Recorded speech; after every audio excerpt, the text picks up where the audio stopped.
On. Fantastic. Good evening. Welcome to Parcel B Campfire, the second in a monthly edition of Tech Talk and So What. That's what we're here to do tonight, connect with some Olin alums and learn about a topic. We're here at the grace of our hosts, Bloomberg Beta, here in downtown San Francisco. Thank you so much for hosting us. We have one representative from Bloomberg Beta joining us in the room. Thanks so much. My name is Bennett Shabbat. I'm a 2009 graduate of Olin College. Here hosting with a guest that we are very lucky to have, Audrey Lee, who I will introduce. I will attempt to do justice to her background in a moment. But first, I want to thank you all for coming out on a weeknight. Thanks to everybody who's tuning in to the live stream. I hope the audio quality is fantastic. We have fantastic Bloomberg Beta people working on it. And thanks to my co-host, Maya Bittner, who has helped put this event together tonight. So tonight's talk is going to be a fireside chat. We're experimenting with what these campfire events work best. What form they work best in. So tonight we're going to try a one-on-one interview. I'm going to do my best Walter Cronkite. Audrey will be Teddy Roosevelt. I don't know if they ever actually spoke. Those are probably 20 years off. It's going to be great. It's going to be pretty informal. So we have an hour to chat. And I'll be asking Audrey questions. You can also ask Audrey questions. And if you want to jump in at any moment, just like raise your hand or stand up, and I'll throw you this. This is a microphone. And when you catch it, you'll be able to speak into it. Okay, so we'll demonstrate. So Maya's going to come up and tell us a little bit about our key host, Parcel B. Hi guys, as you know, I'm Maya Bittner, class of 2011. And I'm here representing Parcel B, which is an angel group of Olin alumni who have pulled together their resources to invest in startups founded by Olin alumni. And there's a couple of different reasons why we're doing this. We're excited to support Olin students. We're bullish on the startups that they create. And we're also trying to build the brand and give them a leg up. Olin College alumni don't have the same reputation that someone from Stanford or MIT does, and so it's often harder for them to get early stage funding. And we hope to use the success of Olin alumni to help bridge that gap. Many of the startups that we've invested in are pretty technical, given the nature of Olin College. And in general, the alumni are very interested in technical topics. And so that's part of the reason that we're hosting these events, letting people learn about things that are in different areas than where their careers are, and hopefully kind of continuing some of the learning that we had at Olin. Back to you, Bennett. I really hope you ask questions, just so we get to do that. Yeah, maybe you finish your food and then we'll begin with the microphone throwing. Awesome. I am personally really excited to be here tonight because I work in this industry called energy. Turns out that's a big industry with a lot of parts and pieces to it. And tonight we're going to hear about the edges of the power system, what's going on with the power system, what's coming next for the power system, from the perspective of our very esteemed guest, Audrey Lee. Audrey is the Vice President of Grid Services at the solar installer Sunrun. So that means right now she deploys and aggregates home solar and batteries to create a more affordable, clean, and reliable energy system. Audrey also serves on the Energy Storage Association Board. That's a national level industry group for energy storage technology, and on the NIST Smart Grid Advisory Committee. Previously, Audrey was VP of Analytics and Design at Advanced Microgrid Solutions, another awesome energy company, where she built the analytics and operations platform to optimize a 50 megawatt fleet of customer-sited batteries as a virtual power plant in Southern California after the closure of the San Onofre nuclear generating station. Huge win for... I knew you were going to read it. I was sending you something shorter. Well, suffice it to say, Audrey has a meteoric rise, I would say, in the fastest changing part of the power system, which is fundamental to, I would say, every other industry if it uses electricity. And tonight we're going to chat about what that means and some of the opportunities there.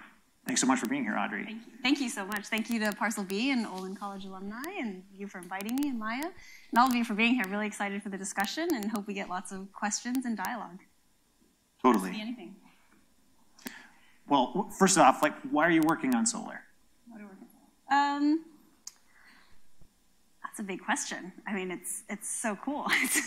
It's clean. It's the technology is really exciting. I think there's so much potential, and we're just really at the beginning of the penetration of solar technology and what we can do with it, especially with the accessibility of energy storage matched with solar. I think that's what's really exciting for me. And being an engineer, like the technology is really interesting, and then joining Sunrun, where it's a residential homeowner customer. Before I was working on the commercial industrial side, understanding the customer value proposition and what is it that the customer wants. They want energy choices, and how do we provide that best product for them?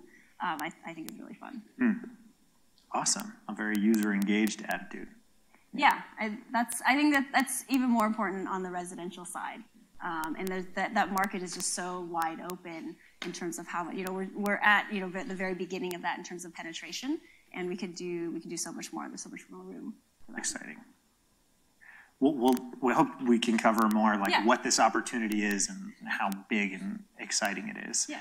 I'm really curious about how you made this transition from being an electrical engineer undergrad, research scientist, working in EE, doctoral studies at Princeton, with a thesis on X-ray fluorescence of heavy metals in plastics. Wow, yes, you did like research. So just tell me about your adventure in now being an executive at a solar company. I don't know, I started in high school, I was good at math, so I was like, oh, okay, I guess I'll study physics. Really liked quantum mechanics. I thought that was really interesting when I got to Caltech.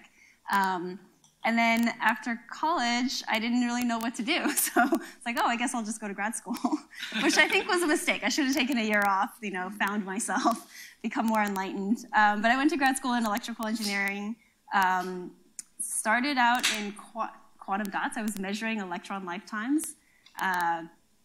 spin lifetimes, and terribly depressed. I was in a dark room all day, aligning lasers with big magnets and liquid helium, and not interacting with the world, and not feeling like I was solving society's immediate problems. Who can relate to aligning lasers? And, okay, couple graduate students.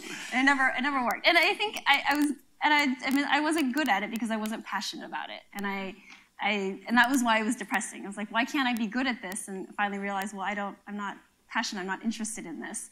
And I started exploring, I started talking to people, and started taking public policy courses, and just really loved that because I felt like it was more impactful to society. And back then, solar research was such a tiny part of it. It was more about semiconductors and how do we make faster computer chips.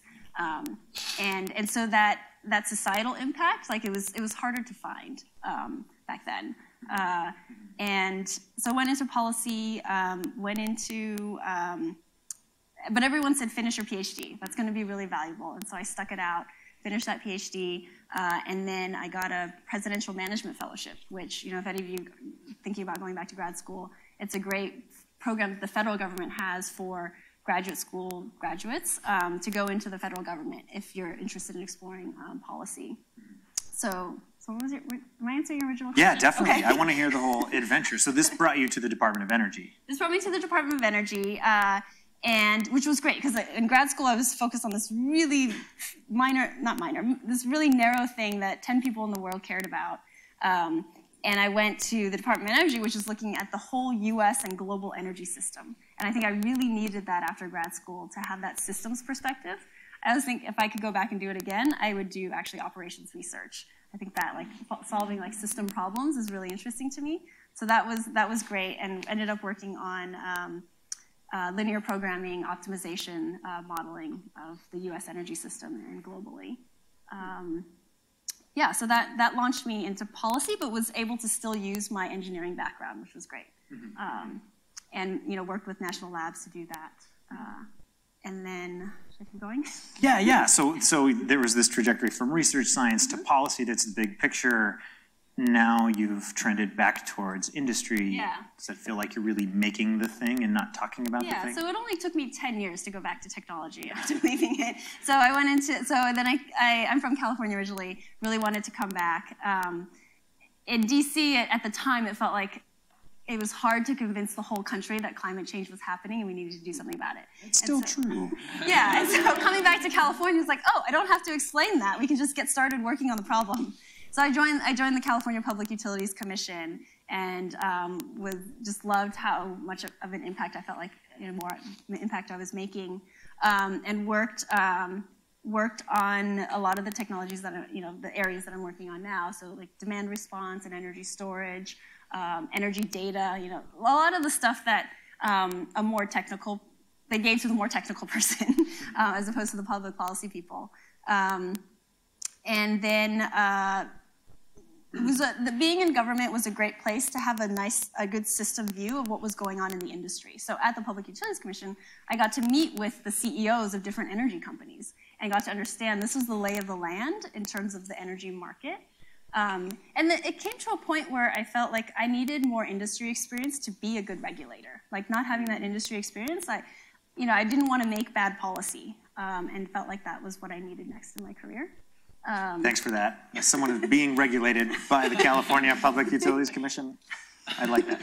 Yeah, and I wanted to understand the perspectives of different stakeholders in that process better.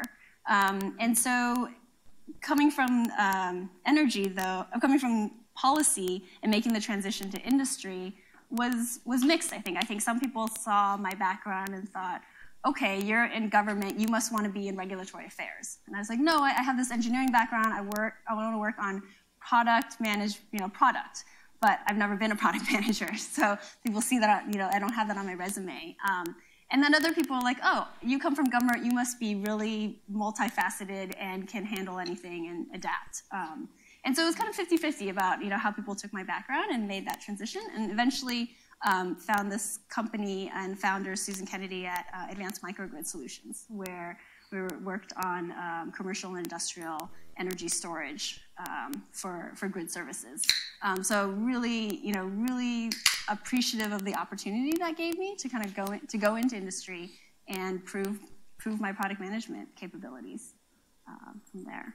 And then, yeah. I understand at AMS you were there for a pretty key inflection point of growth for a new venture. Yeah, since you guys are probably interested in startups, happy to talk about that. We started out with four people in our CEO's apartment, just down on 2nd Street, nearby here. And I joined before AMS had won a 50 megawatt contract with Southern California Edison, and you talked a little bit about in the intro, where I remember the San Onofre nuclear plant in Southern California closed. All of a sudden, there was a need for 2.2 gigawatts of capacity in the area. And you can't really build a power plant in the middle of LA. You can't really build transmission lines in the middle of LA to bring in renewable energy from the desert. And so, you need solutions that can work in an urban area, like distributed energy resources. So like solar, like batteries, energy efficiency, demand response. And so there was this great opportunity, and I give props to Southern California Edison for having this they call it all-source RFO, where they didn't say, we want this much natural gas plant, we want this much energy efficiency, we want this much DR. They said, just bring us all your solutions, because we're not desperate, but we need solutions to solve this gap. We're not going to say we're desperate. We're open. We have this need for capacity. Bring us all your solutions, and we'll just put them all on the table and pick the best ones. And so that really gave the opportunity for something new, like behind-the-meter storage, to provide capacity in the way that a power plant could have. And so this, and this idea that you can take batteries that you install at customer sites, so large office buildings, water treatment plants, big box stores, this is what we did, university campuses, and you put them there and you provide a service for the customer by reducing their electricity bill, but then you can also aggregate them together like a virtual power plant. And it can be dispatched by the utility. So when the utility needs power, instead of turning on a power plant, they can call on a company like AMS or Sunrun and say, hey, we need those batteries to start serving those customers so that they don't need to pull extra energy from the grid from a power plant. And so that was the business model at AMS. I think this is a good segue to ground our audience who's here to learn something. They're technical people in how the heck the power system works. Do you mind giving us perhaps, a simple topic with, perhaps a 5-minute history of the power system with some highlights of who cares about distributed resources? How did we get here? Yeah, so I think the history of it is a centralized system and now moving into a more distributed system. So, we had centralized power plants that produced electricity, and we built transmission lines that brought it into the city where a lot of population demand is, and distribution substations that then brought it down and brought it to the home, for example. And now we're seeing a much more diverse portfolio of resources where you have some centralized power, but customers like homeowners, Sunrun customers, are producing electricity on their home, on their roof through solar panels. They can store it in their batteries and use it when they need it. And sometimes they export it back to their neighbor when their neighbor needs it. And so it's just much more dynamic. And I think, it's the equivalent of a more distributed infrastructure like Internet of Things, right? You have lots of devices, and like in the future, have them being able to talk intelligently to each other in a very automated way. And so we need to move the centralized command and control kind of infrastructure to a more dynamic one. So the brains are moving out to the edges. Yeah. Or could. It could, yeah. And I think it requires a lot of coordination between utilities, right, who are traditionally managed as regulators, energy markets, and then as well as the competitive markets where like solar providers like Sunrun who compete with other solar companies as well, working together and coordinating. I think that's why grid services is so exciting, is that it's this opportunity for us all to work together to make all these assets work. I mean, my worst fear is customers buy solar panels and batteries. They buy batteries for backup. So if there's a grid outage, they can back up their home and still have power. So that battery sits there 99% of the time not being used because they're not in an outage situation. Whereas if there's grid services, they can use that battery to help the grid, to not have to turn on that power plant or not to spend money upgrading a substation. So we want to make use of all those assets. I think of it as like the sharing economy, right? You don't want underutilization of assets of this capital that's been put down. I agree. We have a question. No one saw that. Quick question for the group: how would you define grid services? How would you break that down? I would define it as there's different products in the grid, and I think it can get really confusing. I think a simple way to think of it is energy and capacity, but even that is an old paradigm, is a paradigm that comes from the centralized generation, right? Like a power plant has a certain capacity, certain power it can provide, and the energy is the amount of kilowatt hours it provides based on the fuel that it has, based on the fuel that you put into it to generate electricity. But within that construct, you can think of grid services as offering capacity and energy as kind of the main thing. So if the whole California independent system operator, the whole California system has a duck curve. Are you guys familiar with the duck curve? So yeah, okay. So the system needs capacity in the early evening when the sun goes down. And so could you have all the batteries, for example, that are deployed start discharging in that time period to serve that load? And I call that a grid service. But there's more simpler constructs like time of use, right? So time of use periods where there's on-peak power windows and off-peak power windows, where for the duck curve, when that need is in the early evening, is an on-peak period, sending that market signal and responding to that with a battery and a solar panel, I would say, is a service to the grid as well. And then I think you can get further down, there's ancillary grid services like reserves and frequency regulation. There are autonomous grid services like you can have smart inverters that can help correct the frequency of the grid or correct the voltage on the grid as well. Does that answer your question? That's great. But it's still really undefined, right? You know, how do these distributed energy resources contribute grid services? And I think we're all in this period of trying it out in a safe and reliable way. Thanks for that. I would just ask to clarify before this next question. So like there's a key difference, and these are totally different services or products, useful objects, both the power, like the immediate ability to meet demand, watts, versus the actual commodity, the units of energy they might actually use. So those are like two different things that are useful in different ways. Yeah, although as a physicist, they're the same to me. There's just the time element. Except for the time, yeah. And the time element of it. And that's why I'm wondering, like, is it a construct of a power plant that we're still attached to this capacity versus energy? And I think that's what we struggle with in the market creation and policy context of, now that we have these different technologies, how do we think of it, right? Like storage has power and has energy, but it has to be charged, right? It's not infinite. It's not like you just keep feeding it natural gas and it keeps producing energy. And so how do we, and these are the kind of debates that are happening in public utilities commissions and at the FERC, the Federal Energy Regulatory Commission, about like, how do you create these new market constructs for new technologies? And I think it's a very exciting time to think about what's possible, what you can do with these technologies. I want to go to the question in the back. Nice. So with regards to advanced microgrid services, I was curious, so you won the 50 megawatt contract, and it sounded like you resolved that issue, or your solution was to create a bunch of energy storage networks in the city. But what was generating power? Was it solar? Were you aggregating excess power during off-peak times? What was the solution? Yeah, so in that particular case, because it was, some of the customers, for example, were Class A office buildings that were like 20 stories high. So there wasn't a lot of space for solar. So these were batteries that were being grid charged. Whereas you could be at a university where they do have a solar array and it could be solar charged. But you're charging the battery during off-peak hours when the grid has excess power. And then you're dispatching it when the utility calls on you. So there's a contract that, between AMS and the utility, but the idea of the grid service here is that utility says, oh, I need power, sends a signal to the aggregator, and then the aggregator discharges the battery.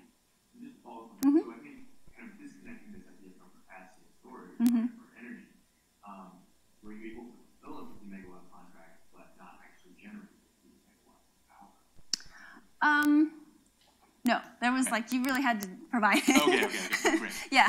So there's this concept of being paid for capacity every month for being there, and then when you're called on, you deliver it and dispatch it. So if the utility never called you in that month, you'd still get paid for that capacity because you were there ready to serve it. And then so sometimes these contracts have a capacity payment and an energy payment. So you get that capacity payment every month, and then if they call you 20 times, then you could get some energy payment for each of those calls in addition.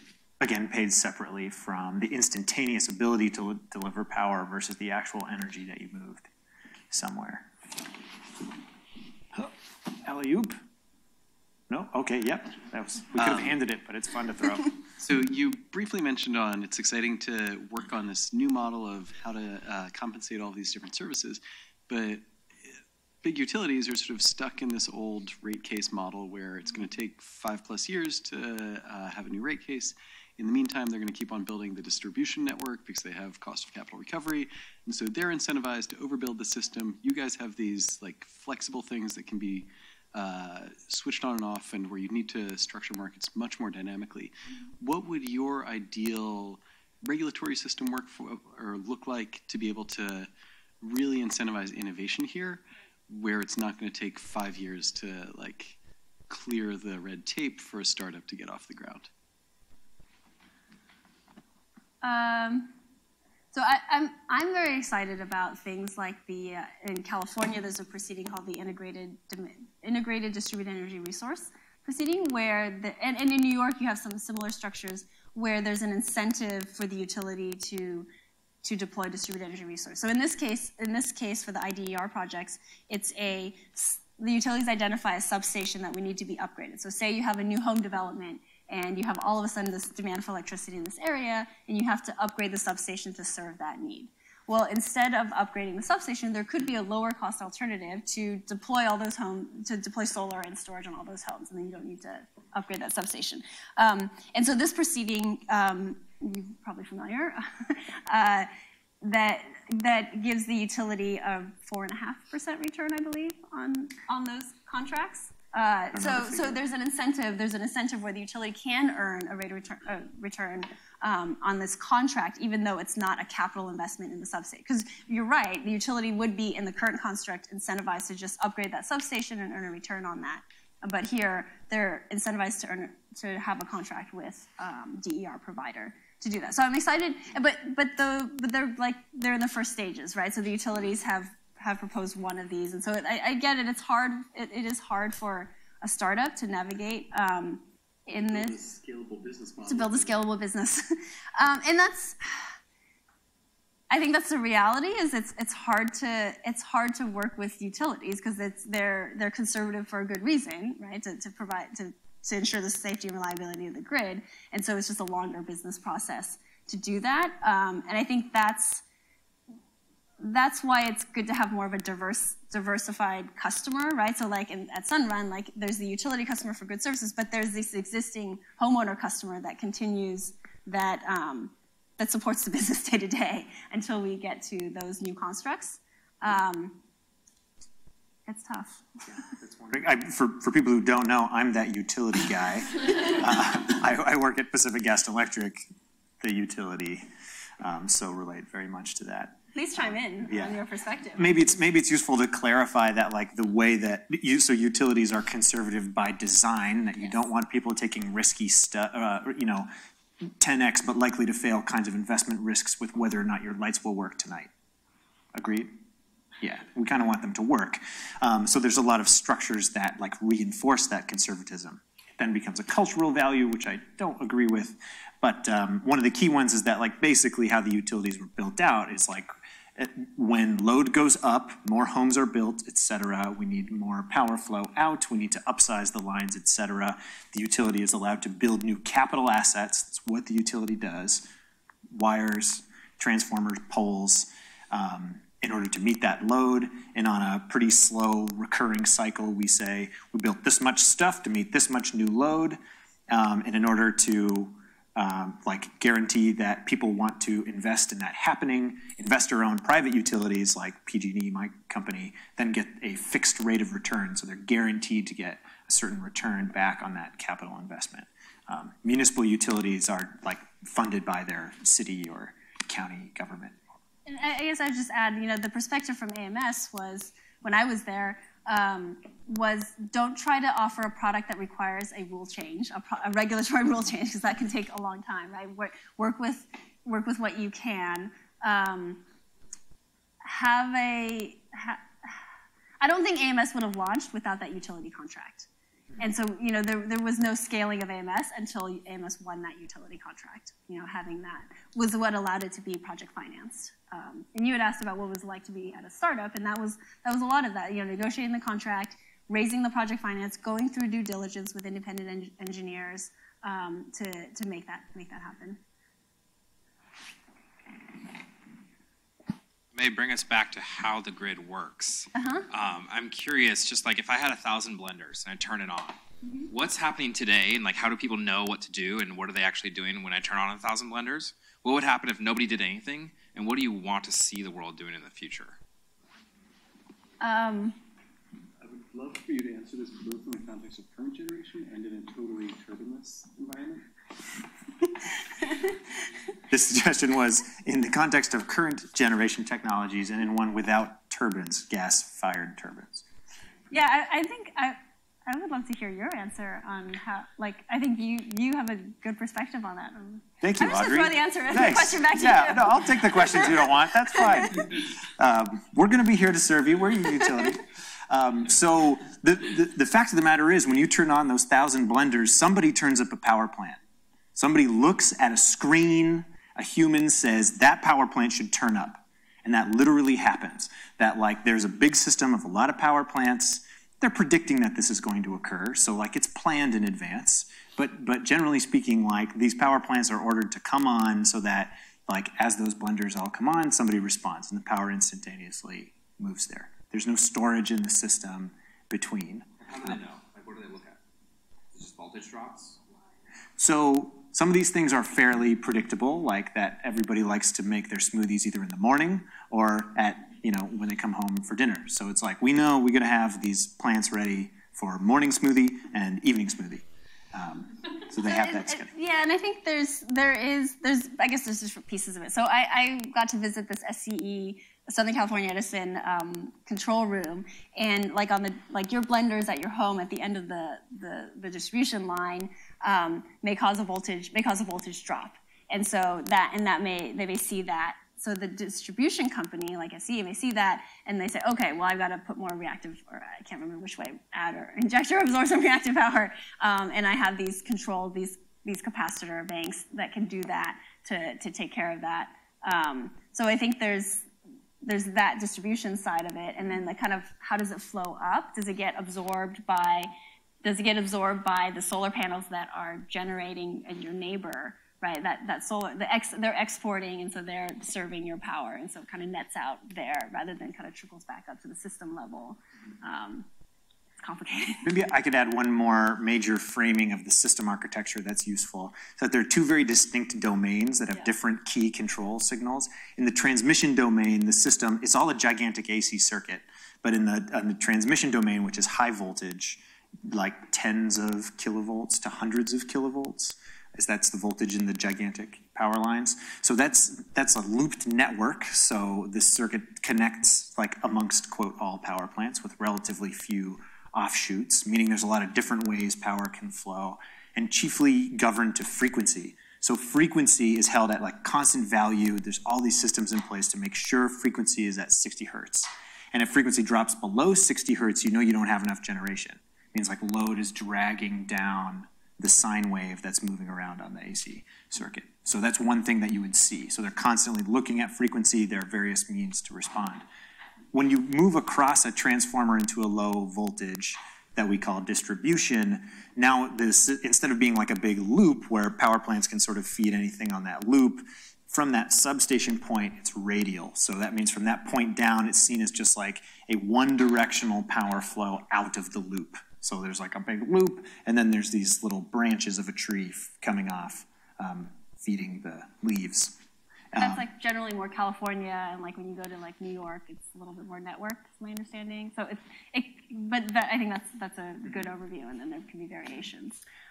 And voltage is a good reference of like on that system, you always have a drop in voltage from like the point from the substation to the end.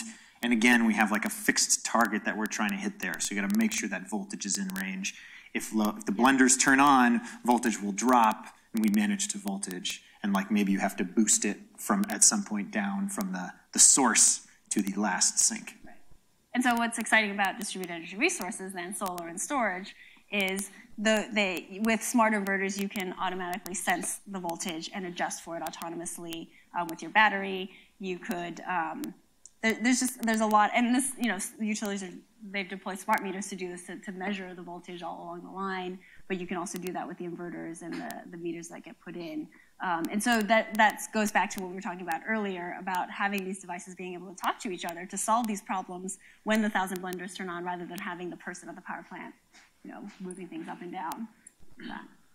Now all of a sudden it's really different that you have a device on the end that not only can produce power, where that was only ever a sink for 100 years, that end of the line has been unidirectionally taking power, but it also can sense what's going on with the power quality. It's also looking at voltage and can do things to maybe react to that. That's where the root of these grid services could come from. Oh, please, yeah. This might be a dumb question, but are the turbines within steam power generation, are they literally spinning 60 times a second to keep the frequency at 60 hertz? Yeah, so there's a rotor and there's the... I don't... They also have a gearbox. Yeah. Okay. Got it. So probably not. I'm not a power system engineer, and I wish I was. Something is. Something is some somewhere. part of the... And that's that. And my understanding is that just honest, I think I know what I'm talking about. Just the inertia that has as a physical system kind of helps keep it at 60 hertz as well. And so people talk about like synthetic inertia with a battery where it doesn't have something spinning. And how does it keep that 60 hertz? So if 1,000 blenders are turned on and the frequency drops, the turbines slow down. They physically slow down. And thus injecting their kinetic energy into the system, providing this first order control. Microphone. So as the turbines slow down, there's automatically energy injected into the system, kinetic energy transformed into electrical energy. So there's that first order control happens instantaneously. And with like solar and distributed resources, we have to automatically like code that into set it in the setting devices, rather than having that be something that just happens through physics. So I think that discussion, okay, we'll take another one. Well, yeah. Okay, well, yeah. I mean, thank you. But also I'm going to shift it back to this very exciting like evolution in the technology that's allowed DERs, distributed energy resources, to proliferate. So with any advance in technology, generally there are winners and losers resulting from that shift. And I'm curious, from your perspective, how would you rank order the biggest beneficiaries of this evolution in the industry? And under what conditions or in what scenarios does everyone win, including the utility? So I think a winner, and this is maybe my bias coming from Sunrun, I think a winner is customers, like customers having more choice and not just taking the energy that's fed to them from a centralized place, and the cost coming down, and being able to reduce the cost of energy for customers. What was the second part? Under what conditions or what scenarios does everyone win, including utilities, developers, customers, society? Yeah, I think if we can reduce the costs of the system, we can share those savings and everyone wins. And I think, for the utilities, it's coming up with the right regulatory structures to incentivize and pass on those savings, share those savings with customers. So for example, if it costs $10 million to upgrade a substation and you can do it with $5 million of DERs instead, then there's $5 million of savings between the 5 and the 10. So we can all share those savings and everyone wins that way. Audrey, one of Olin's core principles is user-centered design, thinking about what people care about, what they want. Seems like you're pretty tuned into that as well. So I've heard a factoid, I think even from PG&E's own like customer engagement group, that they're working with an attention span to the whole issue of energy, which is very small. That like people think, I probably misquote it, so something like people think about their energy bill for single-digit minutes in a year, something like that. Right. So customer choice on one hand sounds really appealing. On the other hand, are there challenges or like, do a lot of people feel this way or like care about choosing where their energy comes from?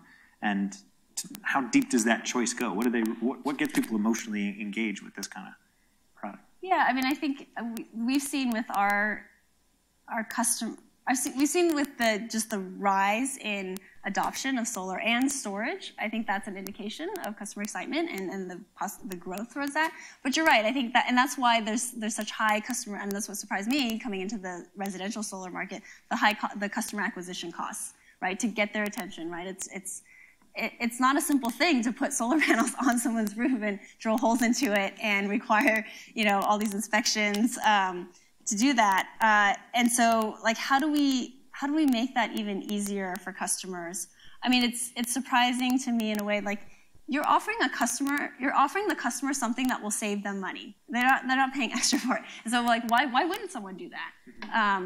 But there's a lot of attention span that's required from the customer to do that. And so that's something that we're really working on. Like, how do you continue? And I think that's the exciting thing about technology is how do you continue to add further value, right? So with the battery, we can add backup capability. And so it's more than just saving 20% on your bill every month.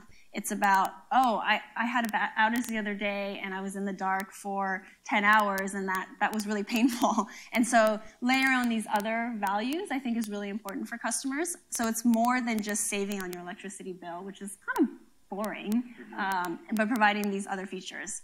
I think that's what's exciting for me. Right. I think energy storage is exciting, but I may be in the minority.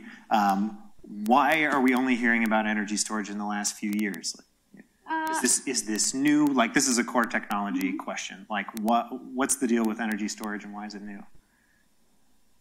I think it's the costs have come down, and that's what's exciting. It's much more accessible now, and I think you're seeing more market structures that incentivize it. So, for example, take California and time of use rates being default in California. That has helped also with the economics. We're seeing 20% over the last year, 20% adoption rates in California, and in some markets we're seeing 60% adoption rates. So that means that 60% of all our solar customers are also buying storage. Okay. Does that make sense? Yeah, 60% of solar customers. 60% of solar customers also want a battery. Also want battery. And there's no reason why that can't even go higher. But I think it's not quite a commodity the way that solar panels are. It's more complex because it doesn't just produce electricity. You have to figure out how to control it. You have to tell it when to charge, when to discharge, and so it's not quite mature there, which is exciting for me because I think there's further cost declines that can come with that. There's a burning question there, I think. Catchbox. Oh. Well, actually, my first question was going to be what percentage of Sunrun's new customers are opting for solar plus storage, and so thank you for answering that. It's 100% in Hawaii. Okay, and yeah. And we just launched, approximately 100%, we just launched in Massachusetts and New York as a backup product. Okay. Of all the winter storms that they have and hurricanes. So in Massachusetts and New York, is the storage part of the solar plus storage not grid tied? Is it just for home backup, or do Massachusetts and New York have like demand response, like residential demand response programs? Yes, they do, and it's part of my job to make sure that happens. That we can that utilities can utilize those batteries for demand response programs. Okay. And my other question is sort of related to that is, so I know that there's it's sort of like an ongoing fight between homeowners and utilities about net metering. Like a lot of states want to either cap or shut down their net metering programs. Net metering, by the way, is when you get paid to put electricity back onto the grid. I'm wondering in states where they're thinking about either capping or shutting down new net metering, if the batteries attached to home systems can still be used for grid services, and if homeowners can get paid for grid services even if net metering is like not an option anymore. Yeah, so I will answer your question, but I want to say that there's net metering sort of 1.0, which was flat tiered rates where you get paid for the export, and I think a good model is California's net metering 2.0 model, which is that you get net metering, but it's on a time of use rate. So you get, when you're exporting, you get paid a higher rate during the on-peak period when that power is more valuable. And if you're exporting during the off-peak rate, you get paid less. So, and in California, that on-peak rate keeps shifting to the evening because there's so much solar, right? So if you just have a solar panel, then you are getting paid at the mid-peak or off-peak rate for the most part. But if you put batteries on, and this is why the adoption rate for batteries is so great in California, is then you can reduce your consumption of more expensive on-peak power and export. So we think that's a really good model to get the most out of solar by forcing, putting people on time of use. So I say there's a difference in NEM when you talk about NEM and the verse version in a second. And then in terms of, sorry. It was that even if a state shuts down its net metering program, will a state continue to reimburse homeowners for the batteries that they're providing? Yeah, so I think one thing that's interesting that's developing is Hawaii has this, HECO introduced this GSPA, Grid Services Program Agreement, I think. But anyway, it's a program to do grid services, and a lot of the customers in Hawaii are they don't have net metering, so they can't export, or they don't get compensated for export. So it'll be interesting to see how that program plays out to do grid services in that kind of environment that you're talking about. Yes, love the engagement. Thank you. You can throw it near or far. Good luck. Beautiful. Sure. I'm sure Sunrun must be very happy about the recent announcement from the California Energy Commission that all new homes of certain sizes must have solar panels by 2020. So they estimate something like 14% growth domestically, or at least California, do that for solar panels. And it seems like there's a very compelling case for having storage combined with that. What is Sunrun doing in terms of just maybe packaging or just making it a default configuration for those customers, those developers or individual homeowners, to just have storage as part of the package that they buy from Sunrun? For new homes. New homes, yes. Yeah, so we got a lot of attention in the press on the new homes announcement, and talked about it in our last earnings call. But that's definitely an area that we've been working on, that we've been talking with new homes developers and working with them to do that. I mean, it's great because it can reduce the costs. A lot of the problems with putting in solar and putting in batteries is all the different homes are different. Your electrical panels are different. You may need main panel upgrades. Your roof may need to be repaired before you can put the solar panels on. And so the new home opportunity is great because you can reduce the costs and make sure that those homes are solar ready, and you can immediately put solar on. And so we are working on partnerships with new home developers to do that. And that comes in 2020, so there will be a ramp to that.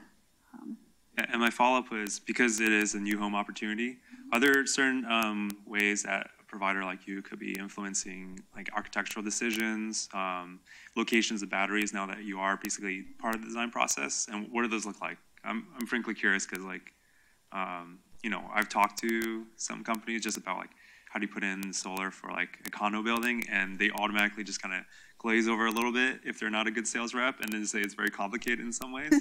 And that's usually not very encouraging, but obviously right. For new homeowners, it's going to be, a brave new world. That, there's going to be more design options to think about.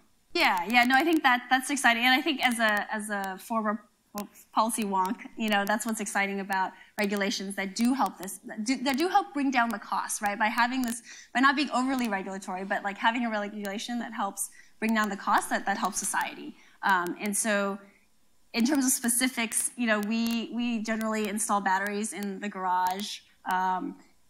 In terms of putting on solar panels, the amount of offset you need, the obstructions, like if you have different vents in your roof, that can limit how you lay out the panels. And so it's a great opportunity to work more collaboratively with builders to make the homes more solar and battery compatible. Moving back to this man in the front row, we have another question.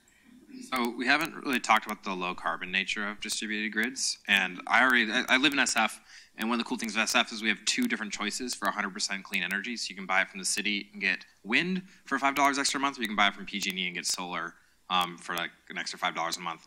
But that's only about half my energy utilization. I still use a lot of natural gas, and I think most of the homes in San Francisco have water heaters and furnaces. And I'm wondering, like, as you look at the new grid, are we looking at moving all these natural gas appliances and into electric appliances? And like, is there startups building electric appliances? I mean, I've gone and looked at electric water heaters and they kind of suck. And like an electric furnace doesn't really seem to exist. There's heat pumps, air source and ground source heat pumps. But yeah, that's definitely an interesting area. And I know I was having a conversation with someone at NYSERDA, talking about electrification and fuel switching. And for us, it's interesting, if there is the ability to put more solar panels, that incremental cost is quite low. And so electrifying more of the home and serving more of it with solar can be very, very economic. In terms of startups doing that, I can share some of the ones we're looking at to do that.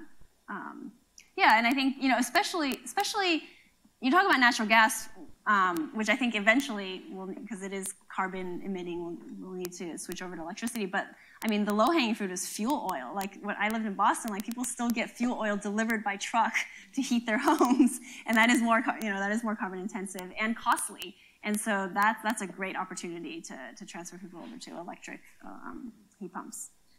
One other aspect of that is that as soon as those appliances are electrified, then they could be controllable, right? All of a sudden they could be part of a responsive load profile of a home that mixed with a battery, like maybe I put energy in the battery, maybe I heat up my water a little extra, and it'll stay warm for a few hours. Are you looking at those sorts of controllable loads? Yeah, so I think that, I can't say that Sunrun is there yet, but I think that's part of our vision, and we introduced something called the Brilliant Home, which has all this control. So, it starts with solar and batteries, but moves on to, thermostats and pool pump controls and water heater controls and electric heat pump control to control more things. So I think you're exactly right, and it's very exciting. And how does that merge with the connected home and Internet of Things, and how these devices communicate within your home? And I think Sunrun's in a great position because we have this 20-year relationship. We have for our lease customers, we have a 20-year PPA, power purchase agreement. So we have this 20-year relationship with the customer where we can be there, and that's why my group is called Energy Services. We can be that energy as a service provider, not just a solar panel seller. As we go forward. I want to talk more about what's going to happen in the next 20 years and how these people should get involved in the next 20 years.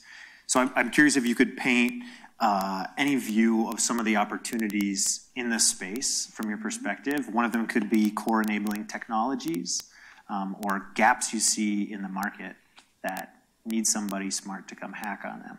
Yeah, and I think I touched on this before, is really getting out, really being more curious about what's possible and new paradigms. And I think it sounds like you guys come from that, where you're thinking about just because we did it this way doesn't mean we need to, and we need to do it the same way. And I think that kind of plays out in technology and what does that technology do? What's the functionality of that technology? But also regulatory, like why do we have the rules the way we have them, and how do we change them to take advantage of all the functionality that we're getting from technology? And in the utility. I mean, I think the group that you're part of, the Grid Innovation Group, is a really important part of that. What other facets?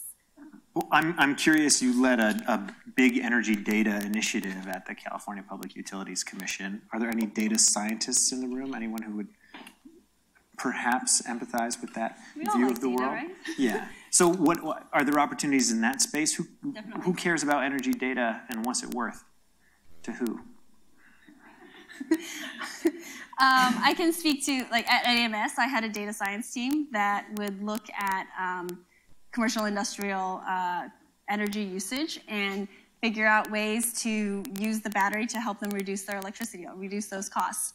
And so the data science was the optimization modeling and linear programming that we did to optimize what the battery did. It's funny that I actually used the linear programming I learned at the Department of Energy and applied it to the optimization program at AMS. I never expected that I would be able to transfer that skill to build that optimization platform. And so in that data science, it's so multidisciplinary, because as a data scientist there, you had to understand the tariffs, you had to understand the policies, you had to understand all the different utility programs, and then you had to understand the technology and what it could do. You had to understand power system engineering and how it interacted with the grid. So it was just a really fun and dynamic group where we solved these really interesting problems. And then at Sunrun, I also have a data science group there on my team that looks at grid services potential, right? Modeling how do we take this fleet and predict how we're going to use it to serve a utility need. But also data science at Sunrun is, we have 180,000 customers right now so far. And so we have a network operations center where we're monitoring all these solar and battery assets. And so, looking at that data and thinking about how can we improve the production? How can we, constantly improve what we're doing, reduce the costs of maintaining the systems, reduce truck rolls. I mean, those are some of the applications that we're looking at. And I think there need, doing data science, doing the data proceeding at PUC, I found that I struggled with communicating the value of data there, and I think there's just a need. There weren't that many. There's a need to have more technical capability in policy, and I saw that at the Department of Energy when interacting with Congress. You see that at the Public Utilities Commission as well. That there's a great value for having an engineering background and understanding quantitative stuff. Could I take a stab at like why data is important and you can validate Yeah, it? I'll please. be like, no, that's crazy. That if we're moving to a world that has many more sources of generation, more controllability, it's basically becoming astronomically more complex to make the biggest machine in the world, the electric power system, work. And so there's relatively more value and challenge in just deciding what to do when, and like understanding how to operate all these Yeah, because if the vision is that it's all automated, you have to start with a prototype of what that automation looks like, right? You need to think about, it's like how I think about data scientists are, they look at problems, they solve those problems one-off, but that one-off solution becomes a prototype, which goes into production and becomes part of the system. Like that's the process I see. And so there's a very important role if we want to get to that future of all this data. And I would love to hear PG&E perspective on the data that you're getting from smart meters and from different sensors on the grid and what you do with that and what's data science at PG&E? It's also nascent. So from my group, Grid Innovation, I would say it's a lot of the early implementation of what use cases should we even go after. Like there's so much operational information about all the pieces of this complicated system, so many pieces of hardware, assets that have existed for 20 or 30 years that you want to know everything about, but making sense of it needs to be, especially when it comes to distributed resources, people are trying to understand what's going to be valuable. Like which of these grid services do we need? And our team specifically is trying to build what I think of as the utility side system that would need to reach out and connect with the solar and batteries in order to say, hey, we need you now. Right. Like voltage is low, can you help me out? Right. Like this is the time, do your thing. Because even just to be aware of that, you would have to be pulling in like meter data. There's lots of other line sensors or devices around that are measuring things. But knowing what needs to be looked at and having the capability to pull that together, make meaningful sense out of it, to ask for new tools to solve the problem. Like we're at that core platform development piece now, and pretty early in that journey now. And PG&E's like pretty well advanced in, or like of utilities in the world. It's like thinking about this more than people who are in different regulatory environments that haven't pushed them in some of these directions. So I have a dream. I have a dream that we will all share this data, because I think what's important about data is when we can all share it and layer it on top of each other, we see things that you don't see when you're just looking at your data. And that grid data about the grid from the utility can be shared, and data from providers like Sunrun can be shared, and so we can see what's going on. And you make it open so that the market can come up with a solution, right? That utility may not have all the answers, Sunrun as one company may not have all the answers, but you put it out there in a safe way, such that the market can find creative solutions to this. And so that's my dream. And I think like the distribution resource planning proceeding that the California PUC had, where the utilities published information about their hosting capacity and locational net benefits, and mapped out their circuits, and like I think San Diego Gas and Electric, we wrote a white paper on this, showed hourly minimum and maximums at every distribution substation. That's very powerful. And then the market can say, oh, you have this need at this substation. Well, what if we put DERs here and here and configured them this way? Right, together we can come up with really good solutions. I have maybe one more question. We just have another couple of minutes, but there are a bunch of founders or would-be founders in the room. What would you say to a prospective entrepreneur entering this space, working at the grid edge? I am in admiration.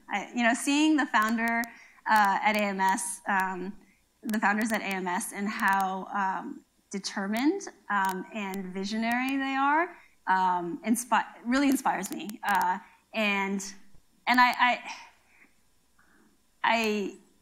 don't know if I have it in me. I was employee number one, so I kind of borderline, not quite founder. That's pretty close. I feel like you might have some advice. Yeah. I think it's hard to imagine. It was very hard. I never would have imagined where we would be 3 years from when we started. Like what was just like a concept, I mean, that was the amazing journey. Like what was just a concept actually became a reality that actually works, right? The technology platform we built is actually being dispatched by Southern California Edison today at batteries, and nothing's blown up, That was the most amazing experience for me. And it was constantly, from our CEO, Susan Kennedy, failure's not an option, right? We're going to succeed in this, and that faith and blind. And it's hard for me as an engineer because I'm super analytical. I'm like, yeah, but there's these risks, and I'm quantifying these risks. But what's so inspirational is the sheer determination that really did, help us succeed. That didn't let us fail. Thanks for that. So keep going. Awesome. Well, we'll have more time to chat after this offline without our internet friends. Thanks for joining, internet friends, tuning into this live stream. We'll have it recorded as well for your post-hoc viewing pleasure. For those in the room, please join me in thanking Audrey for joining us. Thank you so much. It was really great. And tune in hopefully next month for another Parcel B Campfire. Thanks so much for coming out.